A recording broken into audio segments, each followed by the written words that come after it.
Hello, welcome back everyone. Maybe someone from the second stage joined us, or maybe some of you just came to this conference.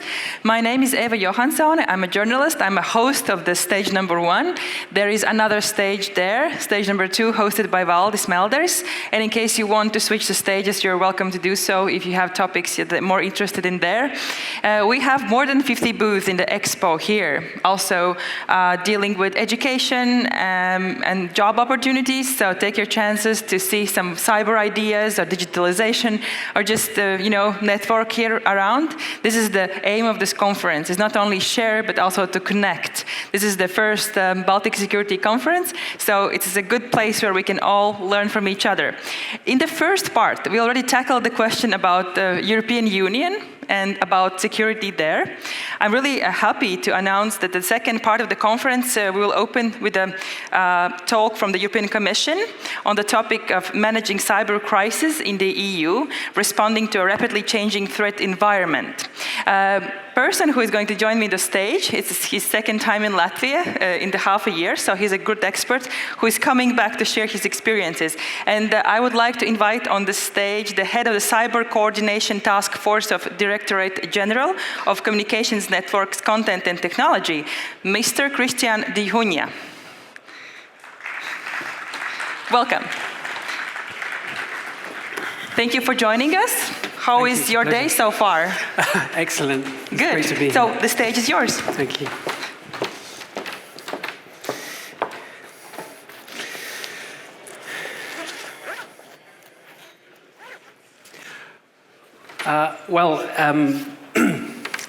Valdis, thank you very much for the introduction, and it's a pleasure to be here. All my life, I'd never come to Riga until 6 months ago, and now I've been here twice in half a year. So when I was last here in October, it was the beginning of a long, dark winter, very, very dark and foggy. And this morning, it's full of the joys of spring. So it's lovely to be here. I wanted to give you an overview of the latest policy developments in Brussels, in the EU, our overall understanding of the threats that we're facing from a cybersecurity perspective, and how we're responding in terms of operational coordination. I've been in this role for just over a year. And our team, our unit in DG Connect is only one year old. The European Commission decided, in the light of the Russian aggression against Ukraine, which was also had a cyber component to it, that we needed to devote more resources to understanding the situation and coordinating our crisis response. There was, and there still is, the real possibility of a large-scale incident, cyber crisis, which requires coordination with other parts of the EU machine, civil protection, etc. In the past, these mechanisms have been used for things like volcanic eruptions. You might remember the Icelandic volcano in 2010. Migration crises, the COVID pandemic, but there is also the possibility that a cybersecurity incident causes or is part of a wider crisis. So that's why we're investing in more resources for cooperation. So we work closely with partners within the Commission, in the other EU bodies, and with member states. Particular pleasure to work with colleagues in the Latvian authorities, and also with our interlocutors around the world. So just to set the scene, Russian military aggression against Ukraine since 2014 has been accompanied by sustained malicious cyber activities against Ukraine's critical infrastructure. And this has been a learning experience for the European Union, learning about how best we should and can support Ukraine and work together. Latvia is one of the countries that's been on the front line for what we call spillover from the Russian aggression and malicious activity by pro-Kremlin cyber hackers. And Latvia and other member states have invested an enormous amount in their resilience, and they've been able to stand strong in the face of these attacks. So now in the EU, we're focusing on how to work together more effectively to protect our common interests in the EU against common threats. And this was the message of our Commissioner, Thierry Breton, in a recent blog post as a preview of the latest proposal for a regulation from the Commission called the Cyber Solidarity Act, which I'll come on to a bit later. At the end of 2020, we adopted a strategy for cybersecurity, and already back then we had identified the challenges of a rapid digitalization of society and the economy, which cannot be sustainable without cybersecurity. So our strategy consisted of 3 pillars. The first, resilience, technological sovereignty and leadership, was very much about putting in place the legal structure that we needed in order to protect our networks and systems, to build our own resilient supply chains and underlying network infrastructure, and also to try to invest a lot more in the cybersecurity industry in Europe, which obviously has a long way to go. The skills gap you'll be familiar with, but also the fact that we want European cybersecurity vendors to be world leaders. The second pillar of the strategy is very close to what my team does, which is operational aspects of cybersecurity. So you have the framework in place, you have the people who are equipped to protect the systems, but then what you need is a way for the relevant actors around the EU to work with each other.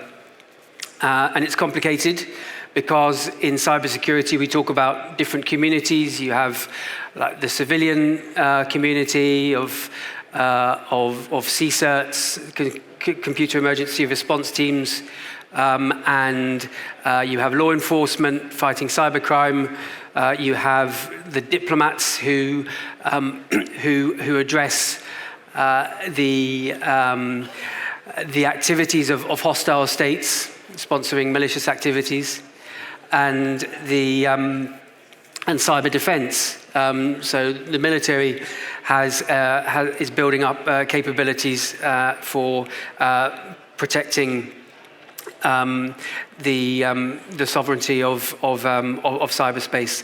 So the challenge that we have is to work together in the EU to do as much as we can with what we have, to share information, to be ready to cooperate. And then the third pillar is really, one of the big geopolitical challenges that we face now more than ever, which is as tensions rise and authoritarian regimes are proliferating and deepening their hold over their jurisdictions. We are, along with our partners, constantly fighting to preserve the principle of a free, open, and rules-based cyberspace. So working through the UN in particular, and other international bodies, trying to preserve this notion that cyberspace should be open to everyone, working against censorship and surveillance, and adherence to rules of responsible behavior in cyberspace. So those are the three pillars that we already identified back in 2020, and we consider this to be very much legitimate in sort of almost 3 years on from that. So I think it's fair to say that the EU has made enormous progress in a very short time. Back in 2016, there was the first ever cyber security standard set in the EU with the Directive on Network and Information System Security, the so-called NIST Directive, which entered into force. In 2017, there was a document called what we call the Blueprint, which was about trying to map out how different actors within the cyber security ecosystem organize themselves in terms of operational cooperation. The Cyber Security Act did a couple of things. It set down a framework for certification of products from a cybersecurity perspective, and also it gave additional powers to the EU's agency for cybersecurity, ENISA. And then in 2020, the year of the strategy, there was also adopted the proposal for reform of the NIST directive, which I'll come on to shortly. We have the Cyber Competence Centre, which is there to ensure that we're using the enormous budget that's been allocated to cybersecurity in an effective way, encouraging small and medium businesses, etc. Most recently, we had a proposal from the Commission on the Cyber Resilience Act, which again is for the first time in ever. There's been there is a draft law on the table which would apply standards to basically the Internet of Things.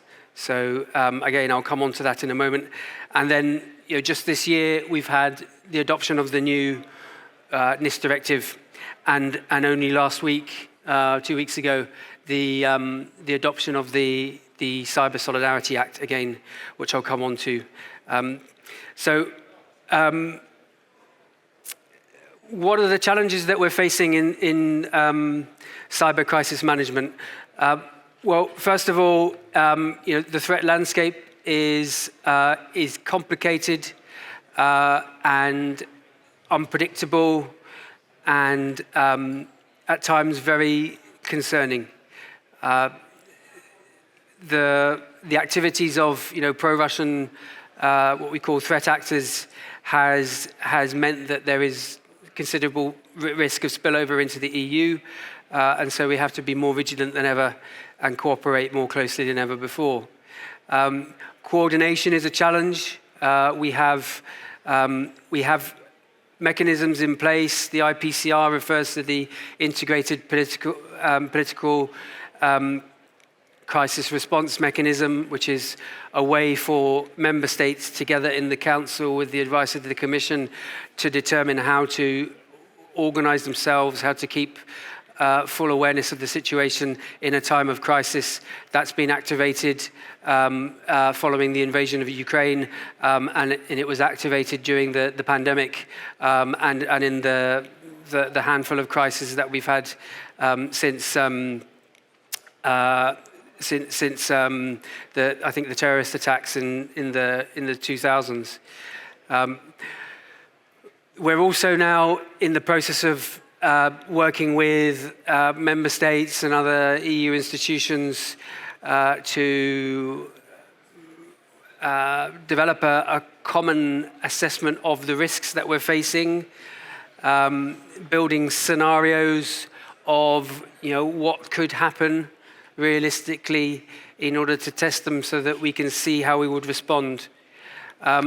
And then finally, the Cyber Solidarity Act is very much a crystallization of much of what I've been talking about so far, which is how to build a European infrastructure for understanding collectively where the threats are and how we deploy our resources most effectively to help organizations recover from a serious attack. So how would we summarize the current situation in terms of cybersecurity? Unfortunately, the new normal is that our networks and systems are under constant risk of malicious activity. So we continue to exercise a high level of cyber vigilance.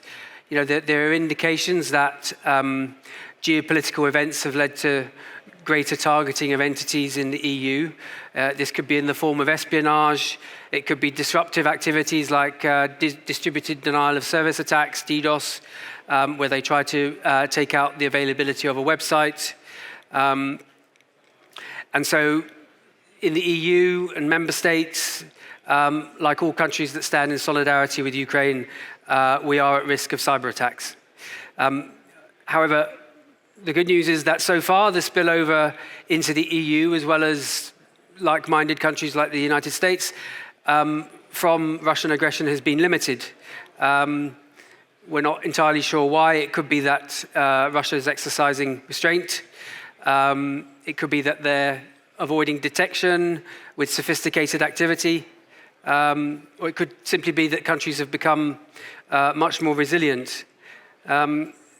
And there's also, a trend towards trying to target, supervisory control and data acquisition systems, SCADA, operational technology, the equipment that really powers critical infrastructure, and the number of reported vulnerabilities reached its peak last year. So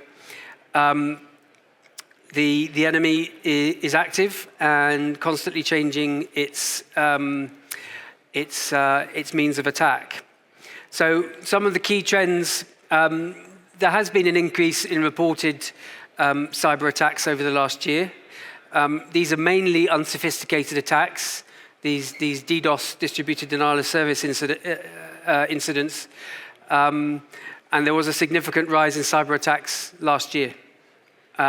Most of them, around 75% of those that were reported appear to be these DDoS style attacks. They've tended to target local and national administration, so government services, and also healthcare. This is a trend that started in 2022, and it's continuing now. These sorts of attacks, like nuisance-level attacks, they tend to be politically motivated. So the targeted countries tend to be the ones that are providing tangible help to Ukraine, as well as targeting Ukraine itself. I call these nuisance attacks. I mean, they do cost resources to respond to, but fortunately, they have very limited operational damage. So, it might mean that a web page is inaccessible for a short period of time. This can be very inconvenient. It can be very dangerous. For example, if they've targeted a hospital website and you're unable to make an appointment. But they do generate a lot of noise, a lot of visibility, and they get picked up by the media. And often, the motivation for doing these attacks is not so much disruption, but more to get attention. Law enforcement and Europol, who we're in contact with regularly, they continue to take action to try to take out the servers, the botnet services which are used to carry out these attacks. Another big issue is ransomware. Ransomware attacks is when you the cybercrime group lock access to files and ask you for payment in return. This is the top cyber threat in Europe and around the world. So, around 50 of these attacks are reported every month just in the EU. What is worrying is that about half of companies don't have a formal ransomware plan. So that's an important place to start. And not all of the companies pay ransom, but a lot of them do. It could be over 60%. So they're targeting data. There's usually a financial motivation, but sometimes it can be political, particularly where a ransomware gang may be working in under the guidance or in collaboration with a hostile state actor. Espionage is another concern. If you look at the report from ENISA, the cybercrime agency, most cyber espionage is unnoticed, but 63% of those that have become known and been reported on have involved phishing. So receiving an email saying, pretending to be someone else, a trusted person or entity, and asking you to open a file which has malicious content. And if you look at, for example, a recent report by the Dutch Intelligence and Security Service, you'll see that cyber actors are continually changing their modus operandi to remain covert. And in the past year, China, Russia, Iran, and North Korea have undertaken offensive cyber operations, according to this report. So cyber espionage is mainly about information theft. They want to get a foothold into network infrastructure. And indeed, if you read reports such as those from Mandiant, you can see, about, Chinese-based actors, how they're very good at identifying vulnerabilities, so-called zero-day vulnerabilities, and collecting them, and then, this is a growing concern. And indeed, in February this year, in order to address and protect against persistent malicious cyber activity originating from Chinese territory, ENISA and CERT-EU published a joint publication drawing attention to the activities of particular what they call advanced persistent threats, so the most serious ones originating from China.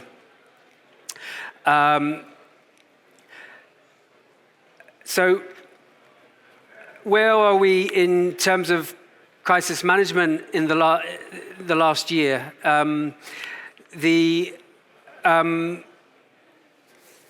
Within the institutions of the EU, we set up something called a Cyber Crisis Task Force in order to help coordinate what we do at an operational level. So, it's the Commission, the High Representative, the External Action Service, Europol, ENISA, CERT-EU, we're all working together.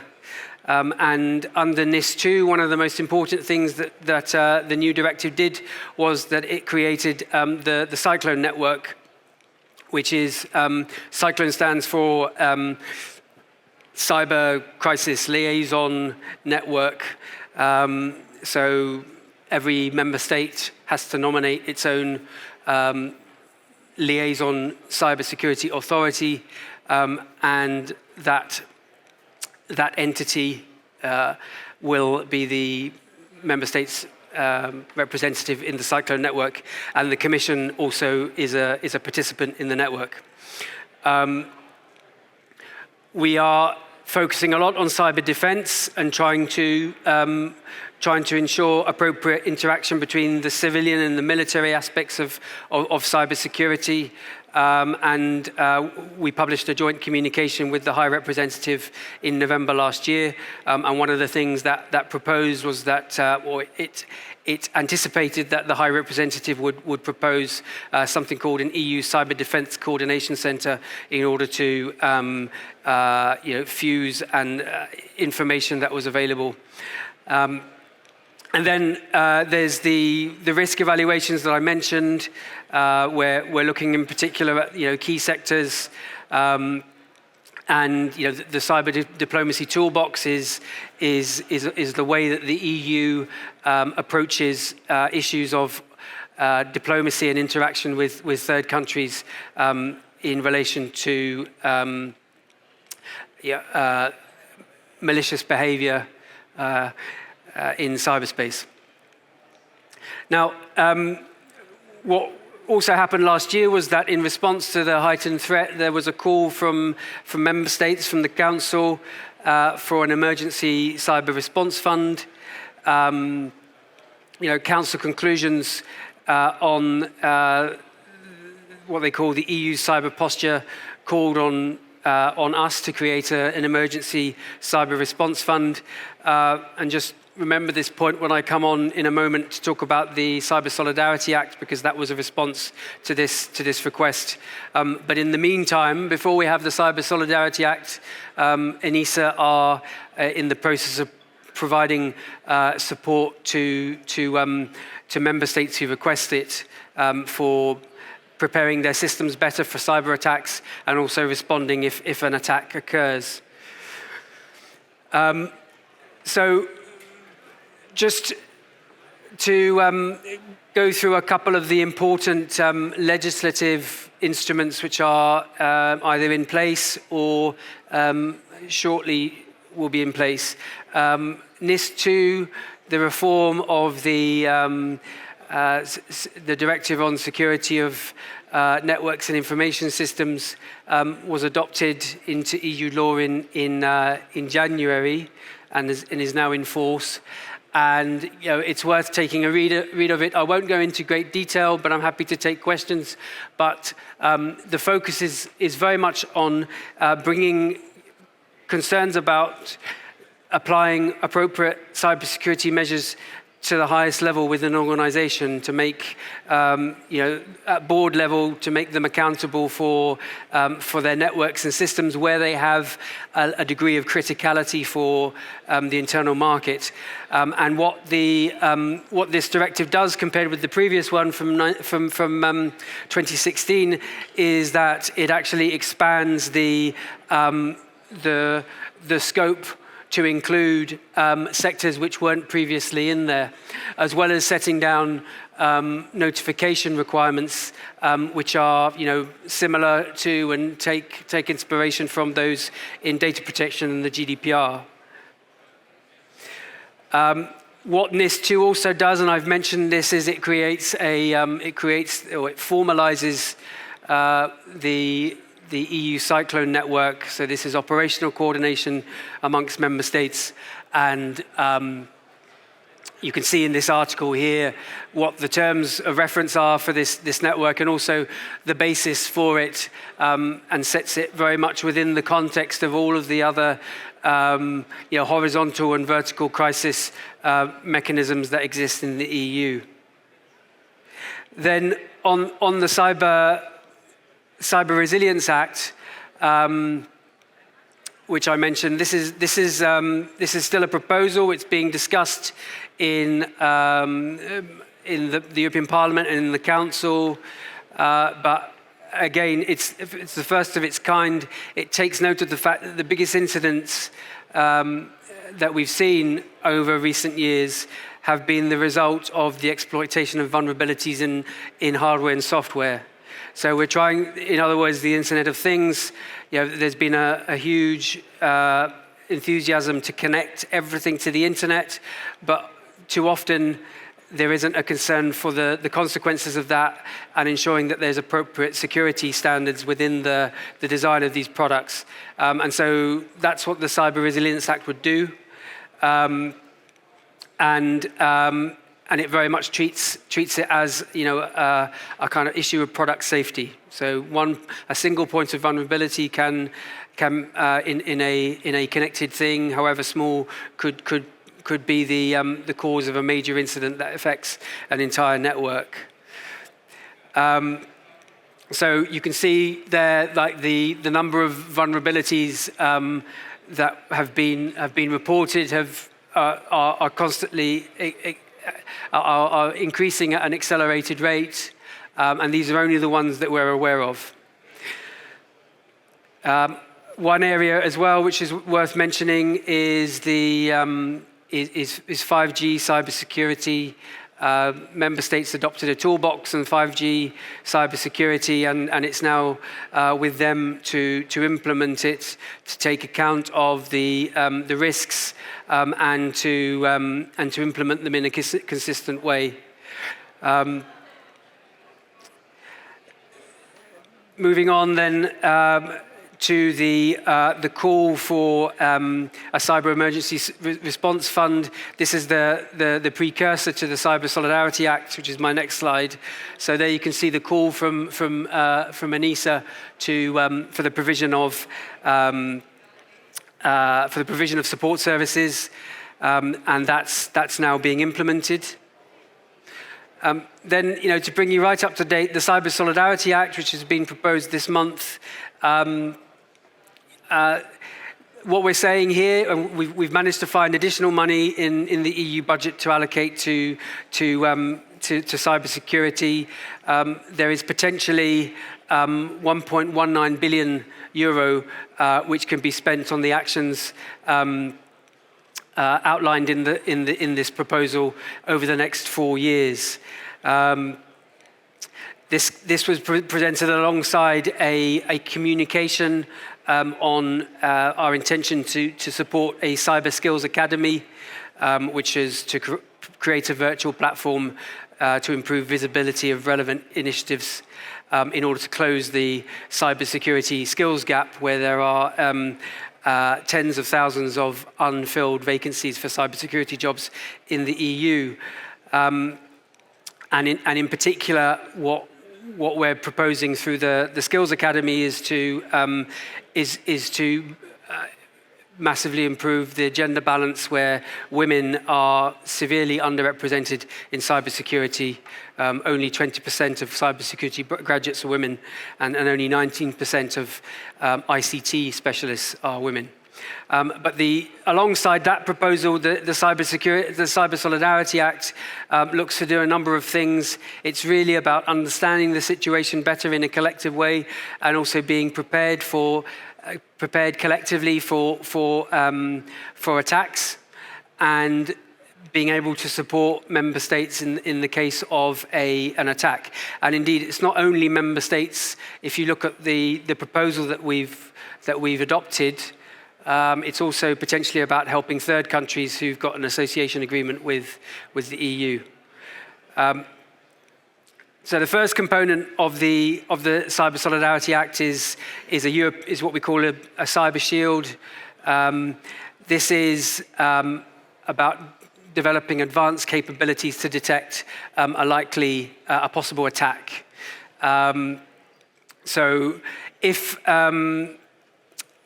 we've published a call in October last year for expressions of interest for the joint procurement of tools and infrastructure to establish security operations centers across borders.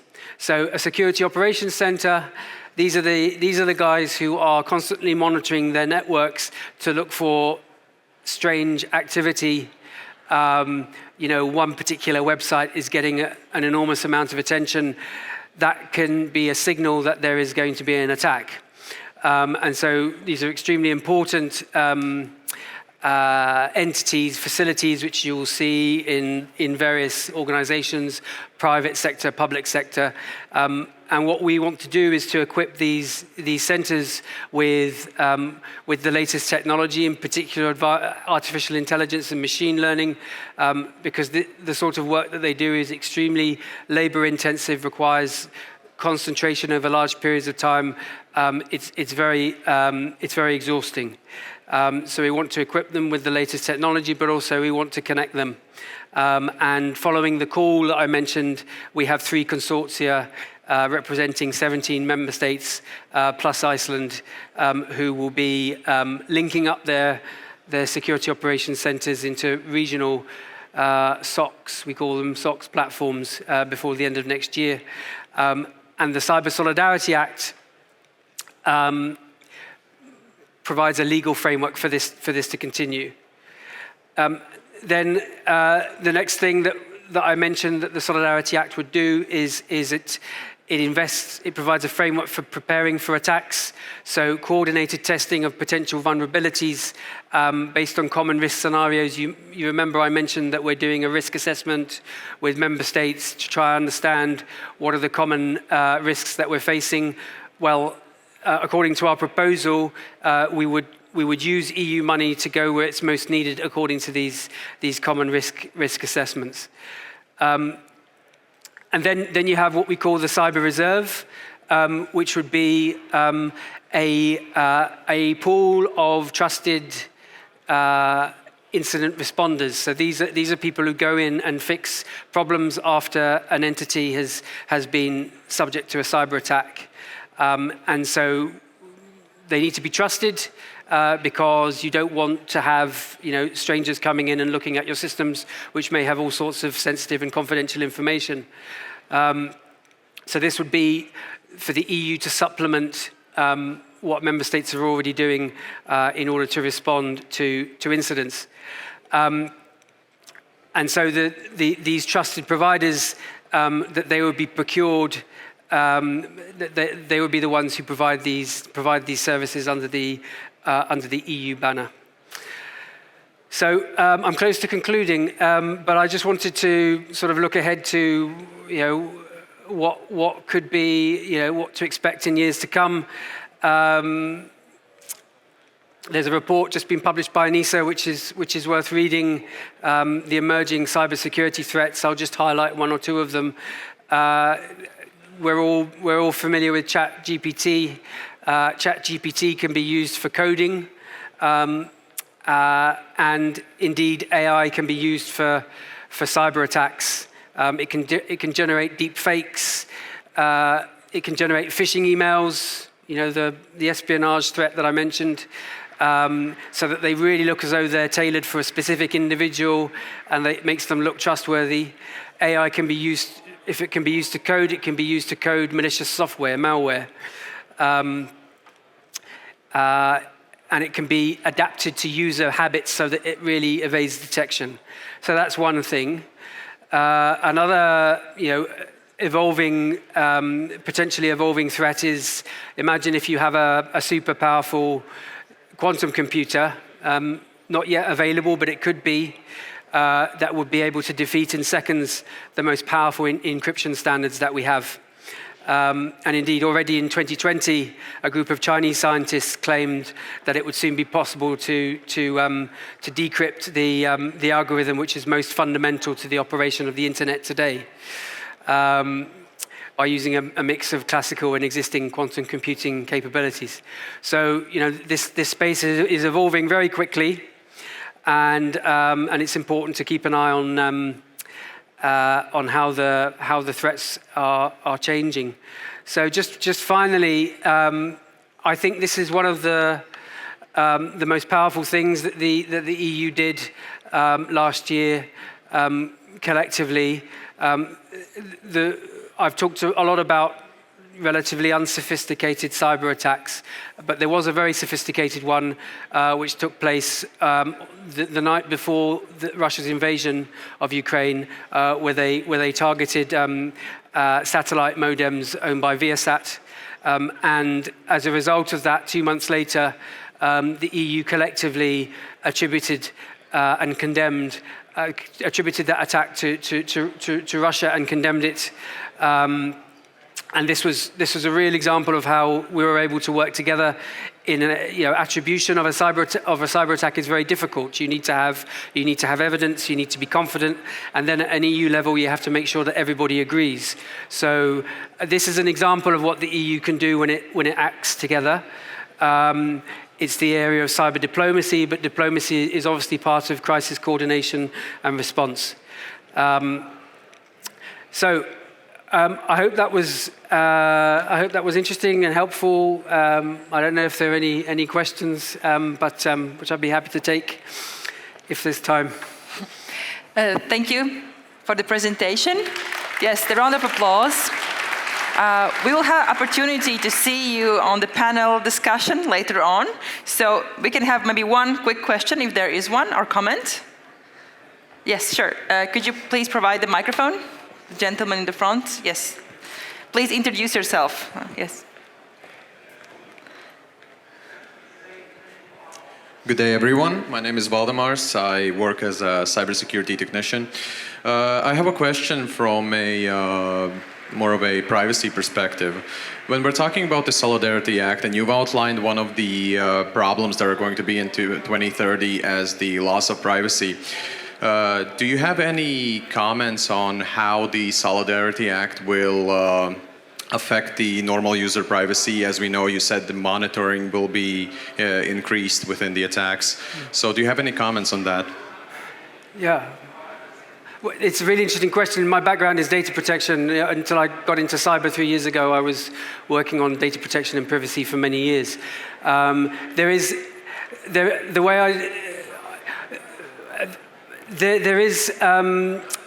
usually not any need to process personal data when you're detecting signals and traffic to a website.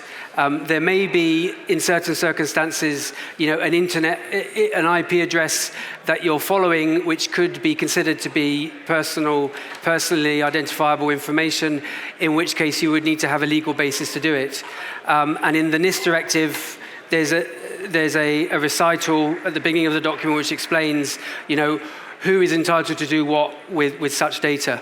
So there is the potential for overlap, but generally the principle is you minimize the amount of personal data that you use, and so for the Cyber Solidarity Act, there shouldn't be any